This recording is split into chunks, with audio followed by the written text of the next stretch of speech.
Hey everyone, welcome back to episode 2 of Ask Matt, the real estate show. So if you live in my area, you would have got one of these in your letterbox.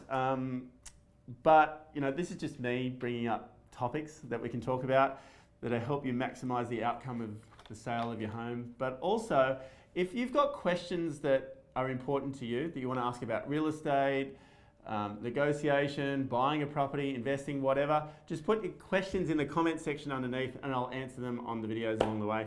Or Instagram me, email me, text me, whatever. All right, here we go. Let's get into it. This one is, why are agents, probably can't even see that, can you, Jack? No? Why are agents' commission different? So this is what typically happens when someone wants to sell their house. They go, all right, who will I call? I'll just call in 4 or 5 agents. They want to hear what people have to say about their price of their house, what they think about the saleability of their house, and just people's opinion in general. Then it gets down to agents promoting what they do and also their fees.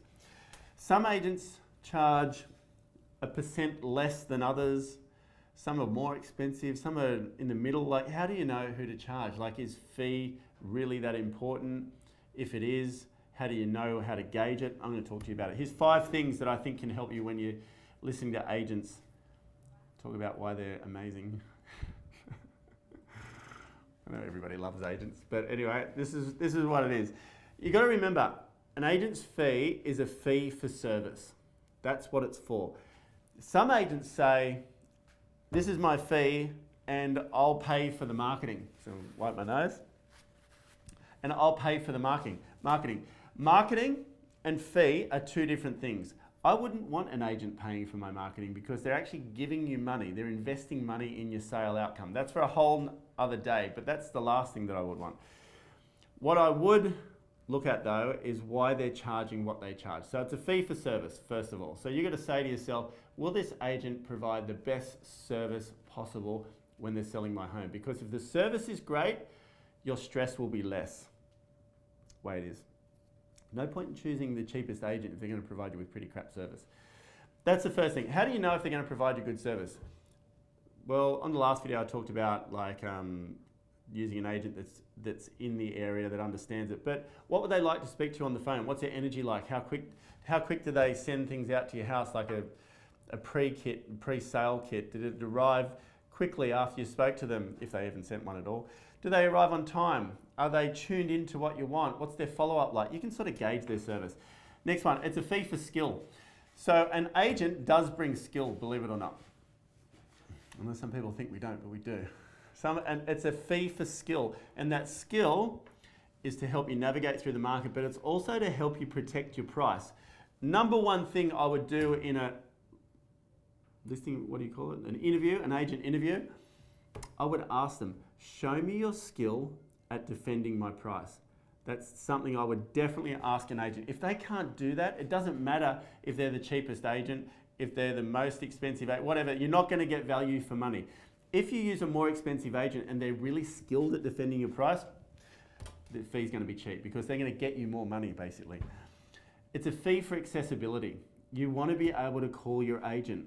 You want to be able to contact your agent during your sale as much as you can. If you've got little questions along the way, you've got to be able to ask them stuff. I had a lady call me this morning. I'm not even selling her house yet, and she called me to see if some advice around the builder that's doing a job there, if she felt comfortable with the insurance after the job was done. And she said, Matt, I really want to ask you, am I safe using this builder, and how will I know if this insurance is placed? That's before she's even used me. You've got to be able to ask your agent for guidance anytime. If it's 9:30 at night, you should be allowed, at least able to text your agent, and if they're near the phone, they'll text you straight back. Because the stress will be less if their service is great. And if you become stressed during a sale and you can't contact your agent, you can't get onto them, it actually is going to make it, it's going to build it. It's going to be a really unpleasant exercise. So that fee definitely relates to accessibility as well.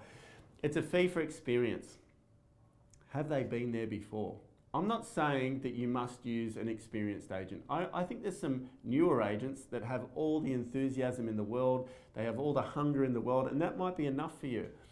But if I was going to get an operation done, I probably wouldn't want to be the specialist's first operation.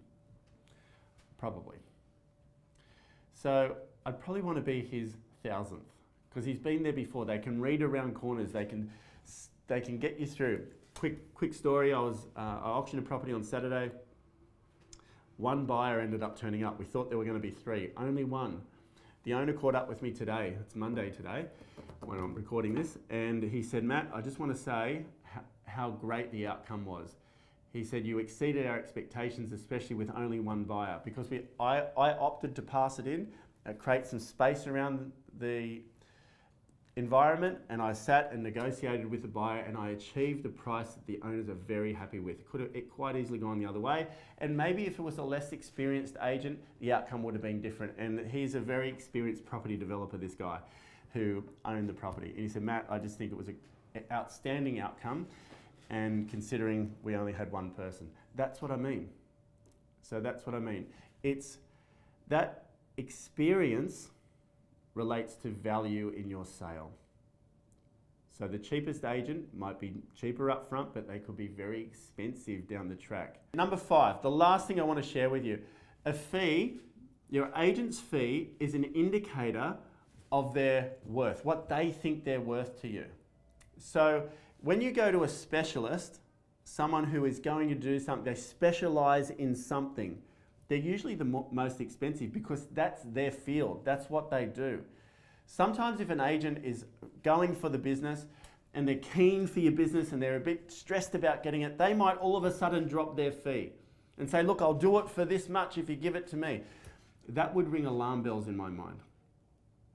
Because if they're doing that with their own fee, if that's the way that they're going to entice your business to say, hey, I'll be the cheapest if we can do the deal now, what's going to happen when you get into a situation with a buyer, the best buyer, and that buyer is quite a good negotiator, and it becomes tense and stressed during the negotiation process, are they going to panic as well and start working on you as the owner and say, look, let's just take the offer because it's really difficult, this negotiation? Or you're going to have the most experienced, the most skilled, the most in-tune agent representing you and say, hang on, I reckon if we go about it this way, we'll end up with a better outcome. Give me 5 minutes, I'll take full control of it and I'll come back to you. That's what you want in your agent. So whether it's the most expensive agent, the most cheapest agent, the one in the middle, I would sort of start assessing all of these things and say, do all of these things fit? Because at the end of the day, you can only make decisions based on the information that your agent gives you. And you won't know whether it's the right information or not. You've got to make decisions on sound information, bankable information that your agent gives you. And if your agent understands how to get you from here to here effectively, the price point, I mean, from here to here, they're going to give you really clear, sound guidance, and it's going to be bankable. Fee isn't that important if the outcome is great. Choose the best agent, work through those few things. If you've got any questions around this, let me know, put in the comment section underneath. Thanks for tuning in. Look forward to seeing you on the next video.